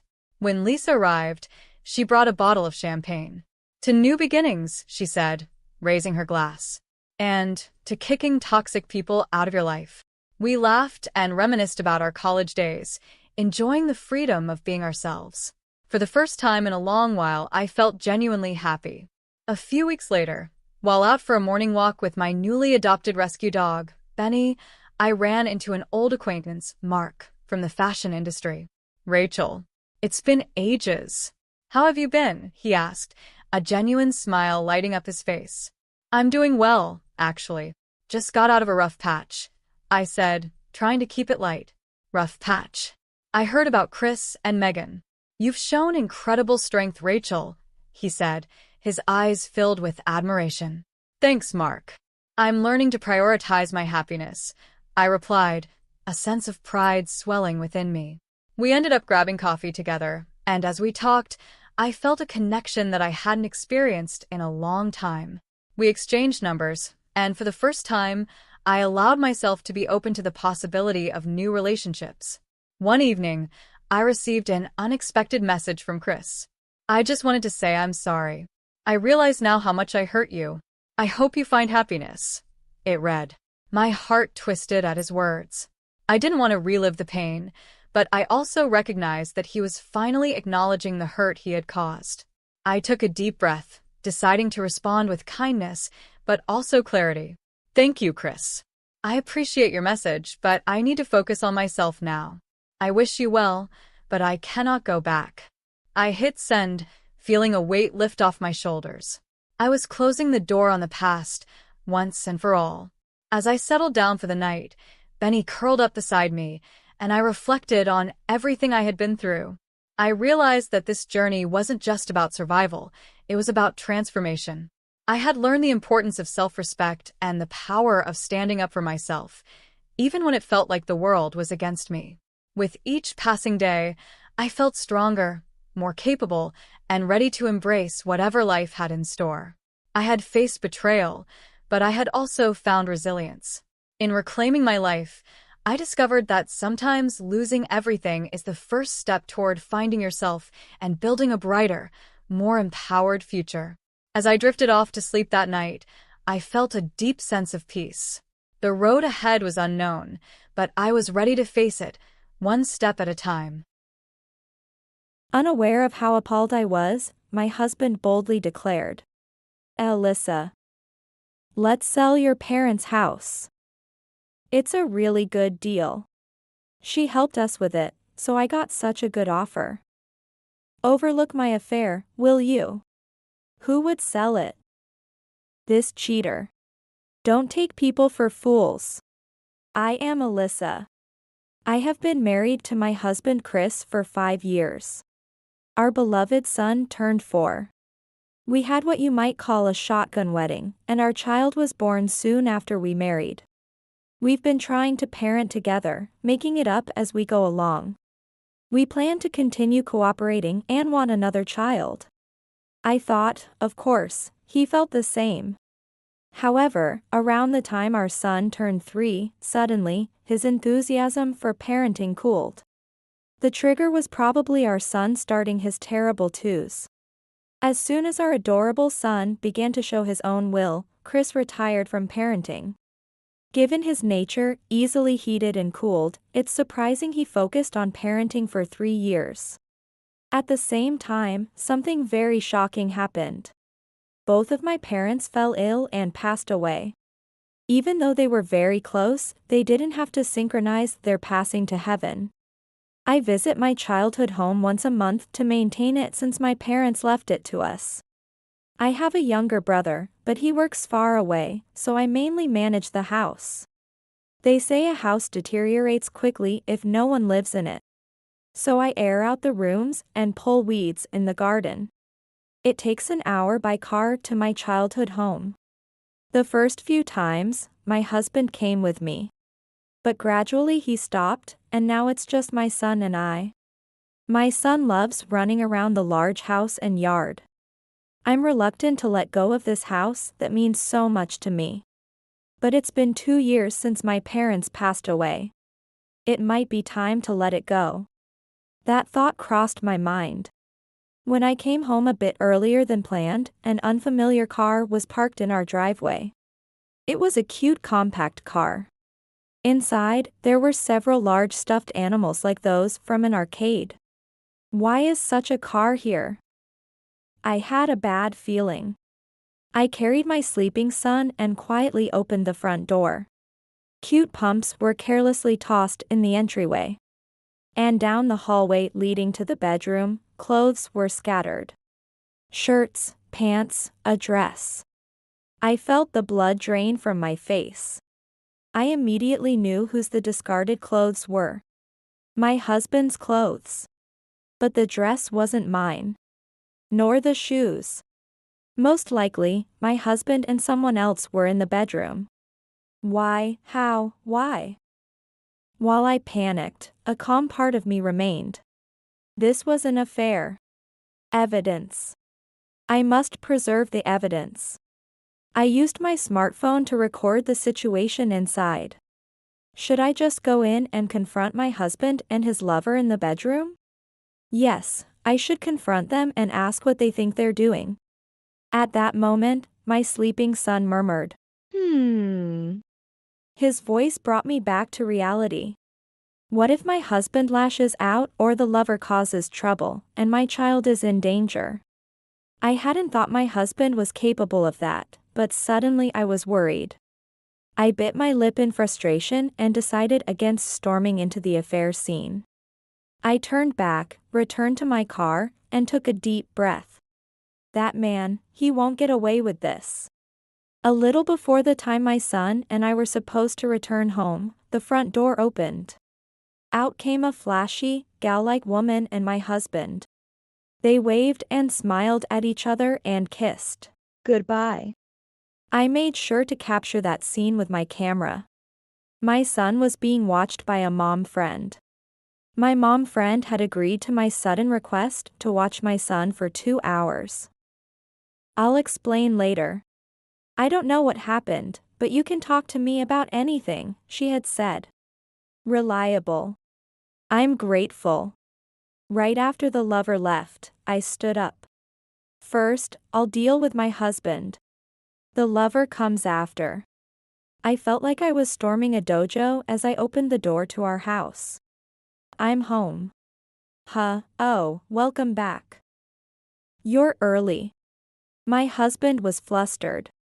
Of course. The clothes he had scattered were still all over the floor. The bedroom must still be a mess. That woman, if you're going to cheat, at least clean up after yourself. Who was that person just now? What? Just now? My husband's agitation ignited my anger. Don't mess with me. I have proof. Stop playing dumb and admit to the affair. You scum. Kissing in the entryway, how does that feel? No way. My husband yelled, unable to continue, his mouth agape like a fish. Who is that woman? What were you thinking? How long have you been cheating? She was introduced by a senior. We've been together since last Valentine's. Last year. That's surprisingly long. And last Valentine's was around the time he lost his enthusiasm for parenting. You neglected our beloved son because of your lover. Unbelievable. My husband was flailing his hands and looking around nervously. I have something to say. For some reason, you think I'm going to start the conversation. Just wait a minute. With that, my husband ran to the living room. And came back from the dining room with a stack of papers. Look at this. He thrust the papers at me aggressively. Reluctantly, I looked at them. What's this? A real estate sales contract? Yes. What is this, some kind of quiz? Here's the question.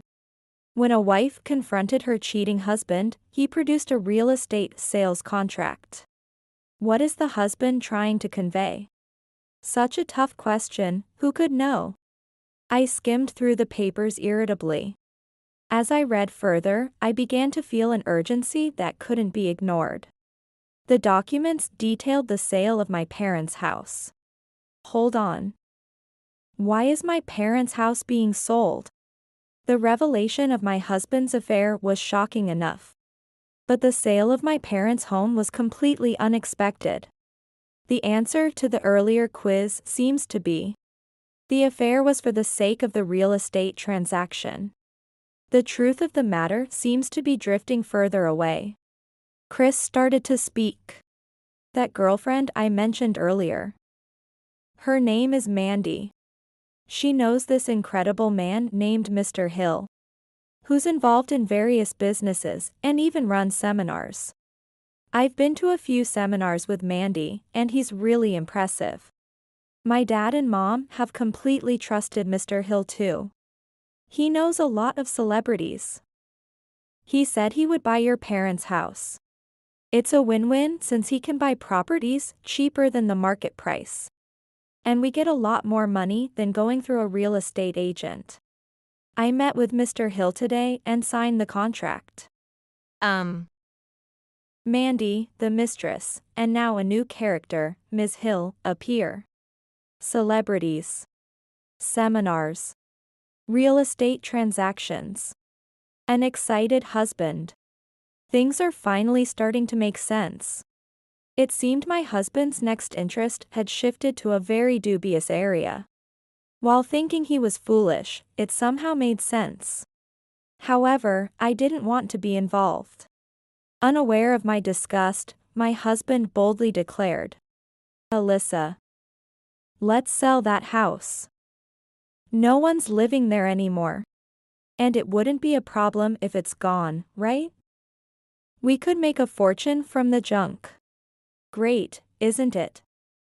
Mandy helped me with this, so overlook my affair, will you?" What?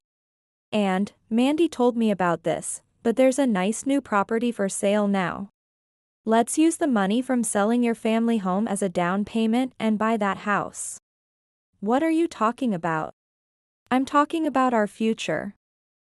It's a spacious and beautiful house, with a guest room. I can hold seminars there. On days I'm not holding seminars, I'll invite Mandy over. Great idea, right? I'm appalled. I felt the strength drain from my body. You're being deceived. It's a shady business, you should pull out. I was about to say that, but I stopped. Here's the question. Why didn't the wife try to correct her deceived husband? The answer is simple. Because he's no longer my husband. Overlook an affair? What are you talking about after trying to sell my precious family home without permission? Invite Mandy to the guest room? What do you intend to do in a house where I and our son also live? To think I've been married to such a foolish man for 5 years. No way. What? I spoke from the bottom of my stomach. I refuse. How could I let go of my family home for a stupid like you, you lowest of men? I was surprised that a stupid it came from my vocabulary, but at this point, it didn't matter. What did you say? That would cause trouble. I'd lose Mr. Hill's trust. I don't care. I threw a bundle of papers. I'm leaving this house. Where's the travel bag? It's in the bedroom. The place where my foolish husband and Mandy were getting cozy. Damn, I don't want to go. But I have no choice but to retrieve my bag. Ignoring my noisy husband crying out, I packed our belongings. My sons and my stuff, and as much as I could carry of what was important, and I left the house. I can't stay in such a place any longer. After leaving the house, I went to pick up my son. I explained to my mom friend that I had stormed into my husband's affair. And gave her sweets as a thank you for her sudden help. She sympathized and expressed concern. Then, I knocked on the door of a law office. To consult about my husband trying to sell my property without permission. I also mentioned his obsession with a dubious seminar and his irrational behavior. The lawyer empathetically listened to my concerns. A consultation fee of $50 for 30 minutes is not cheap. I paid a total of $200 for 2 hours. But it was worth it as I learned all possible countermeasures. The call from my husband came around noon the next day. Hey, let's talk. This time was during his company's lunch break. My deduction is, last night he cried to his parents, overslept in the morning, and finally called during lunch break. His tone suggested he thought I might have cooled down by now. Yes. I've completely cooled down. My affection for you, that is. Yeah. I thought we needed to talk too. Right? I was troubled when you suddenly ran off. Frustrated. But I must endure. Arguing over every little thing won't help us progress. Maybe we just can't continue as a couple anymore? I guess so. I think so too. I can't believe you don't see the greatness in Mr. Hill and Mandy. If you were willing to move to the next stage with me like my parents, I think we could continue as a couple. I can't do that. What's this next stage? I'll hold off on any unnecessary comments for now. You live freely with our child. I'll have fun living with Mandy and my parents. We're getting a divorce.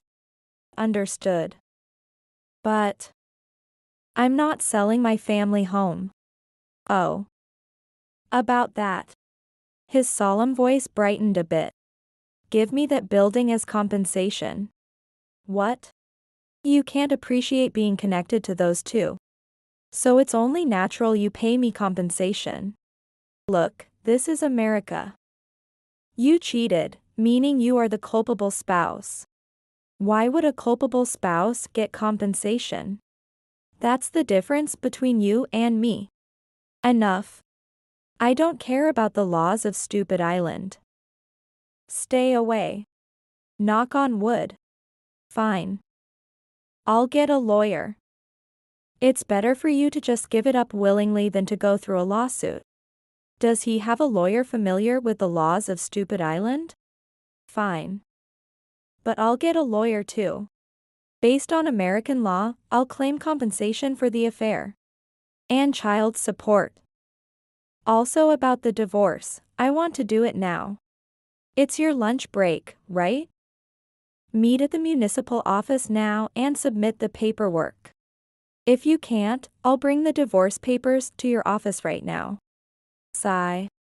His deep sigh was grating. Annoying. But apparently, he disliked the idea of me bringing divorce papers to his office enough to come to the municipal office right away.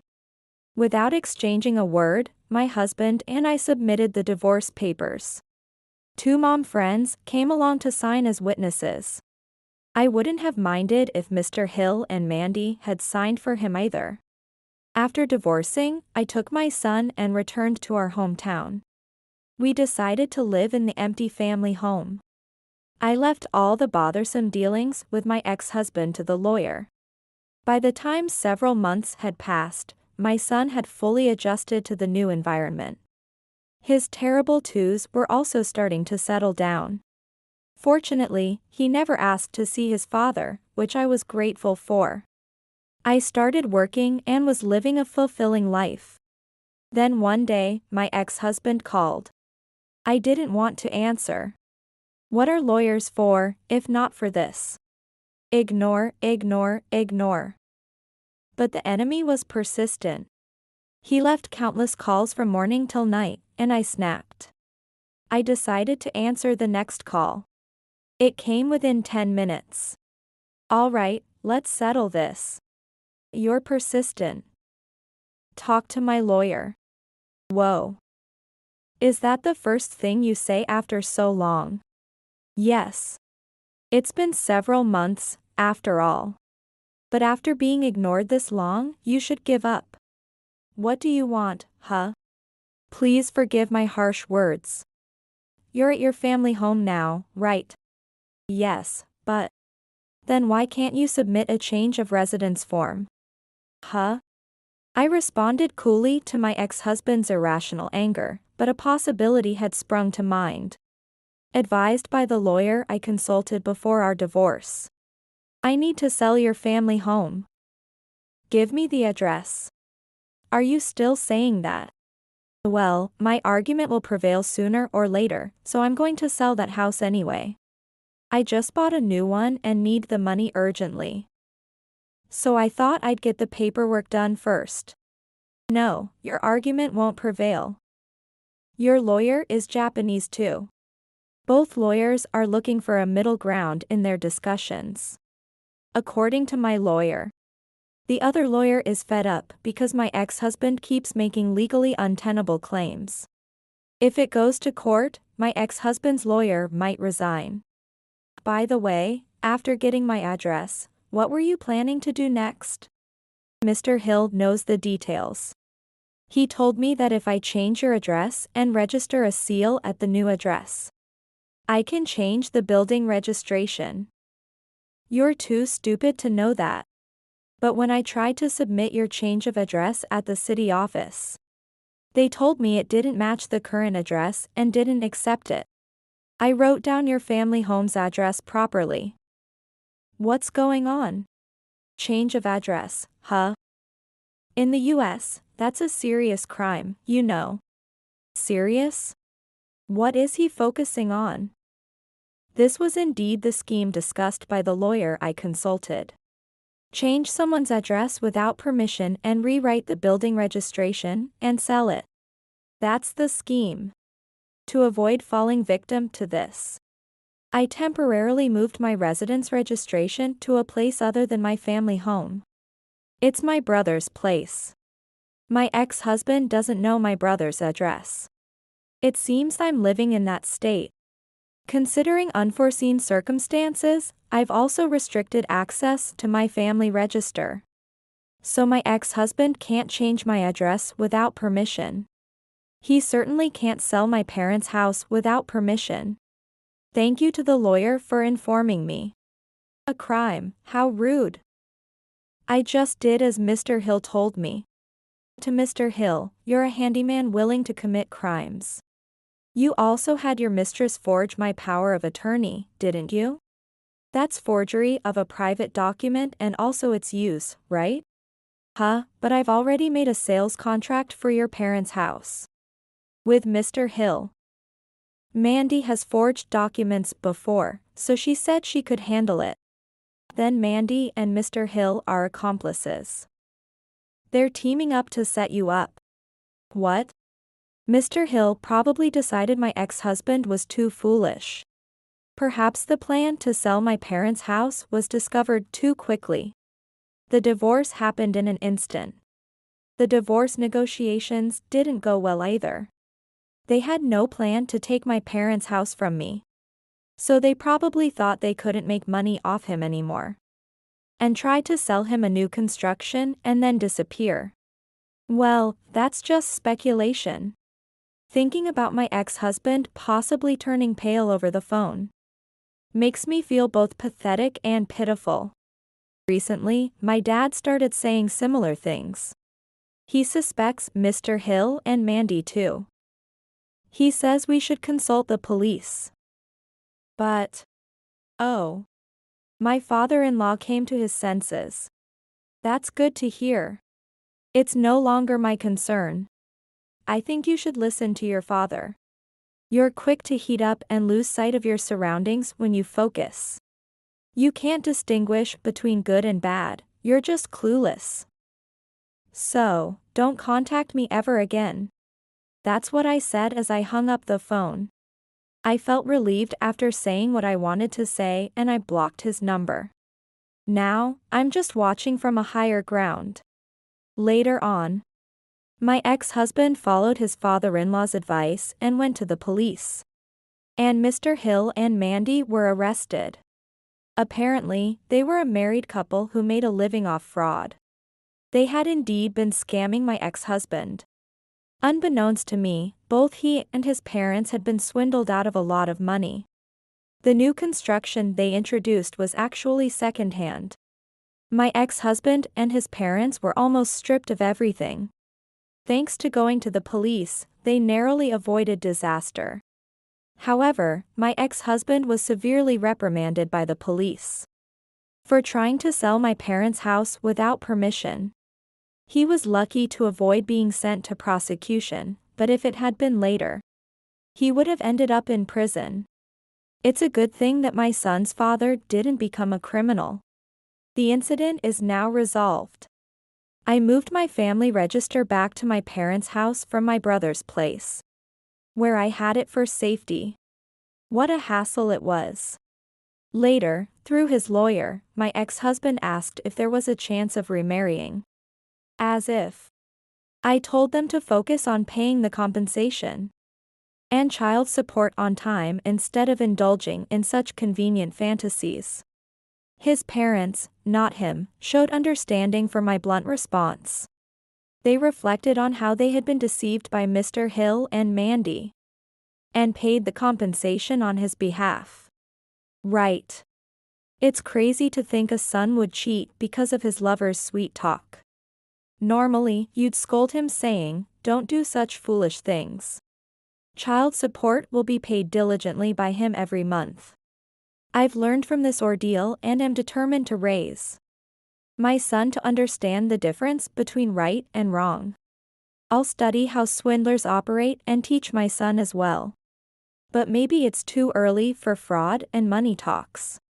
My son is happily running around in the spacious yard of my parents' house. Mommy, I caught a grasshopper. Wow, that's great. Let's release it later.